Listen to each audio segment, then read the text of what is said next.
आपने जो आंकड़ा दिया, आपने तो आंकड़े का जवाब ही नहीं दिया। यूपीए के शासन में कुल बकाया था 53 लाख करोड़ रुपए भारत सरकार पे, और हम उसके बाद जब 6 साल शासन में रहे, 6 साल शासन में रह के विकास का सपना दिखा करके आपने 71% बकाये की याद भी आपको तब आती है जब 6 महीने चुनाव में रह जाते हैं तौसीफ खान।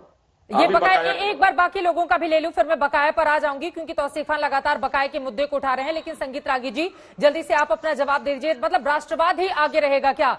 नौकरी, बेरोजगारी, ये तमाम जो मुद्दे हैं, अर्थव्यवस्था, उन सबों को धता बताकर राष्ट्रवाद और देश के नाम पर, मतलब ये अच्छी बात है, लेकिन नौकरी की भी बात तो होनी चाहिए ना। बेरोजगारी जो है उसकी बात आखिर क्यों नहीं होती है? ये बड़े मुद्दे बनकर चुनाव मैदान में क्यों नहीं जाते हैं? बिल्कुल होनी चाहिए, लेकिन राष्ट्रवाद से बड़ा क्या मुद्दा हो सकता है? मुझे लगता है कि बंगाल आज इतिहास के एक नाजुक मोड़ पर खड़ा है, और आने वाला चुनाव ये बहुत ऐतिहासिक चुनाव होगा, क्योंकि बंगाल की जनता को दो विकल्पों में से एक विकल्प को चुनना होगा। बंगाल क्या इस्लामीकरण के मार्ग पर अभिशप्त रहेगा, या बंगाल अपनी सांस्कृतिक धरोहरों को बचाने के लिए एकजुट होकर के खड़ा होगा? 1997-98 में जो पश्चिम बंगाल था, वहां पर 87 ऐसे कॉन्स्टिट्यूएंसी थे जहां पर मुस्लिम पॉपुलेशन जो है वो वहां की स्थिति को नियंत्रित कर रहा था। आज के दिन में 137 कॉन्स्टिट्यूएंसी ऐसे हैं जहां पर बांग्लादेशियों की घुसपैठ के कारण, बांग्लादेशी मुसलमानों की जनसंख्या तेजी से बढ़ने के कारण बंगाल की जनसंख्या करीब करीब 35% के आसपास मुसलमानों की होते जा रही है। ऐसी स्थिति में क्या पश्चिम बंगाल अपनी सांस्कृतिक धरोहरों को बचा पाएगा या नहीं बचा पाएगा? यह सवाल ममता और भारतीय जनता पार्टी के बीच के मतलब हिंदू मुसलमान पे होगा चुनाव? नहीं, हिंदू मुसलमान पर होगा चुनाव? प्लीज, मतलब 30%, 35% जो मुस्लिम आबादी है। चित्रा जी 10 सेकंड मुझे दीजिए। चित्रा जी, इसी बंगाल का 1947 में विभाजन हुआ था, क्योंकि 1931 में बंगाल के हिंदू चेते नहीं थे। यदि वो 1931 में चेत गए होते तो 1947 मतलब में जो भुगतान करना पड़ा था वो नहीं गए होते, या जो चेतावनी है, आप क्या बोलना चाहते हैं? तो नहीं, क्या बोलना चाहते हैं आप? वो चेतने लायक रह नहीं जाएंगे। मतलब क्या बोलना चाहते हैं? संगीत बंगाल का पार्टीशन हुआ था, पंजाब का पार्टीशन हुआ था, सिंध और बलूचिस्तान में तो मुस्लिम पहले से मेजोरिटी थे ही थे।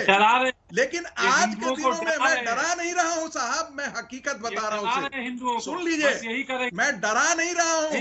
बंगाल के हिंदुओं को मैं आईना दिखा रहा हूं कि ये ममता बनर्जी के नाम पर यदि आपने वोट किया नहीं चलेगी, तो आप ध्यान दीजिए, विवेकानंद और बंकिम की धरती का इस्लामीकरण होना तय है, क्योंकि यही ममता बनर्जी इन्हीं बांग्लादेशी मुसलमानों के खिलाफ खड़ी थी, और यही ममता बनर्जी आज मुसलमानों के वोट की इतनी बंधक हो गई हैं कि आज उन्हीं ममता बनर्जी ने उन सारे बांग्लादेशियों को बसाने की लड़ाई। मतलब हिंदू मुसलमान, संगीत रागी की नजर में हिंदू मुसलमान, मुसलमानों की आबादी इतनी, हिंदुओं की आबादी इतनी, हिंदू चेत जाएं वरना खत्म हो जाएंगे, इसी पर बढ़ेंगे आप।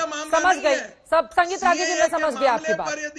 ध्रुवीकरण, आप सीधे बोलिए ना कि ध्रुवीकरण करके हिंदू वोटों का, ठीक है सर, नाम पर यदि बंगाल की सड़कों पर मुसलमान आकर के खड़े हो जाते हैं तो आप इससे कौन सी लड़ाई मानते हैं? चलिए ठीक है, सुनील चोपड़ा, सुधांशु जी जवाब देना चाह रहे हैं, एक बार जल्दी से सुनील चोपड़ा की बात हो जाए। सुनील चोपड़ा जी, मैं सुधांशु जी फौरन आपके पास आती हूँ। सुनील चोपड़ा जी, देखिए उन्होंने कहा है कि 35 जिस तरह से बांग्लादेशी लगातार आते हुए चले गए और उसके जरिए हिंदू वहां पर खतरे में पड़ गए हैं, और इसी के मद्देनजर हिंदू अब जगेगा और चुनाव में वोट करेगा, बोल रहे हैं संगीत रागी। संगीत रागी टुकड़े टुकड़े गैंग की बात कर रहे हैं, और इनकी पार्टी टुकड़े टुकड़े गैंग है। मैं अभी किसानों के दोनों कैंप देख के आया हूँ, बुराड़ी में भी और सिंगुन में भी, और मैं आपको बता दूं कि उधर ना सिख है, ना मुसलमान है, ना हिंदू है और ना ईसाई है, वो सब किसान हैं। और वो कह रहे हैं कि ये सरकार ने बैंक लूट लिए, ये सरकार ने देश लूट लिया, अब ये सरकार किसान की जमीन लूटने जा रही है, और हम दिल्ली से नहीं चलेंगे जब तक काले कानून वापस नहीं लेगी। बंगाल में क्या जा रहे हो, दिल्ली को संभाल लो। केजरीवाल ने तो आपको बाहर निकाल दिया शहर से, और अब दिल्ली के इर्द गिर्द सुनील चोपड़ा जी, आपको सीपीआईएम के बारे में बोलने के लिए बुलाया है या फिर आप आम आदमी पार्टी की बात करेंगे? यहाँ सबके किसान आ चुके हैं और ये अपनी पार्टी की भी बात कर लीजिए। सुनील चोपड़ा जी, आप कहाँ जा रहे हैं? आप कहाँ जा रहे हैं? मतलब आम आदमी पार्टी की आप वकालत कर रहे हैं यहाँ पर। आप अपनी पार्टी के बारे में बताइए ना, वो बंगाल में कहाँ पर खड़ी है। चित्रा जी, पिछले चुनाव में इनको 6.8% वोट आया था। बंगाल में राज पूरे किया, वामपंथ उसमें को, 12 लाख किसानों को हमने जमीन दी। हाँ, इनसे पूछो, इन्होंने कभी किसी को कुछ दिया? ये तो लोगों को कर्जा देने के अलावा और कुछ नहीं किए हैं। देश को कर्जमंद कर दिया और एक एक इंसान पे पता नहीं कितने लाख कर्जा डाल दिए। इनके काम तो ये है। वो कारनामे की बात करें, नौकरी है नहीं। बिहार की आधी जनता बेरोजगार थी, इसीलिए एक नौजवान तेजस्वी ने मोदी को हरा दिया, 65 सीट लेके आया और इनको मिले। किसकी सरकार बनी है? अभी आप लोगों की नींद नहीं टूटी है क्या बिहार में? या दर्द गया नहीं अभी आपका? और कहाँ हारेंगे? अब हैदराबाद में हार के आ जाएंगे। चल, सुधांशु त्रिवेदी जी कुछ बोलना चाह रहे हैं, मैं फौरन आती हूँ संगीत रागी जी। सुधांशु जी, लेकिन 2016 तो बीजेपी को याद रखना चाहिए ना, 200 से ज्यादा सीटों पर आप चुनाव लड़ते हैं और सिर्फ 3 सीटें जीत कर आते हैं, और विधानसभा और लोकसभा में थोड़ा तो फर्क होता है ना। यहाँ पर तो आपके पास चेहरा भी नहीं है जिसको आप मुख्यमंत्री के तौर पर प्रोजेक्ट कर सके पश्चिम बंगाल में। ममता दीदी के आगे किसको खड़ा करेंगे आप? देखिए, उसके बाद के हुए जितने उपचुनाव रहे उसमें नंबर 2 कौन रहा? भाजपा। ग्राम पंचायत चुनावों में नंबर 2 पे कौन रही? भाजपा। तो हम क्रमशः आगे बढ़े हैं ना। देखिए, जब जनता विकल्प तय करती है, आज जो बंगाल में माहौल है ना, वो कैसा है? जैसा इमरजेंसी के बाद 77 में था। जनता पार्टी ने किसी को नेता प्रोजेक्ट नहीं किया था, जनता ने तय किया था कि अब इंदिरा गांधी के उस दमनकारी शासन से मुक्ति चाहिए। वही ममता जी के साथ अब होने जा रहा है। और जो सुनील चोपड़ा जी ने कहा, इस पर तो मुझे चित्रा जी एक बात याद आती है कि आज कम्युनिस्ट पार्टी जब आगे प्रवचन देती है तो मुझे कहावत याद आती है कि आग लगे हमारी झोपड़िया में हम गाय मल्हार। ये उसी में खुश है। और इनके राग मल्हार की हकीकत देखिए, किसानों पे बात कर रहे हैं।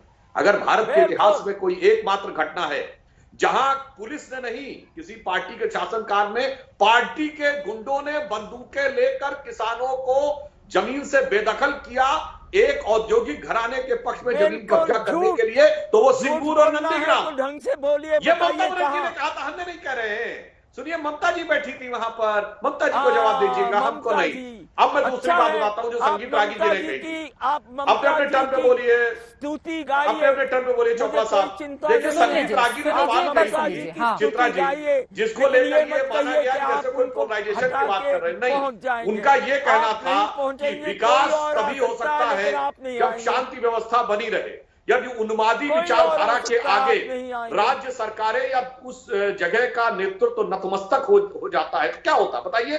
कश्मीर कितना बढ़िया था 70 के दशक में, शांति थी, विकास था, टूरिज्म था, और जिन लोगों ने वहां बिजनेस चला रखा था, जिस दिन उन्मादी विचारधारा का प्रभाव आया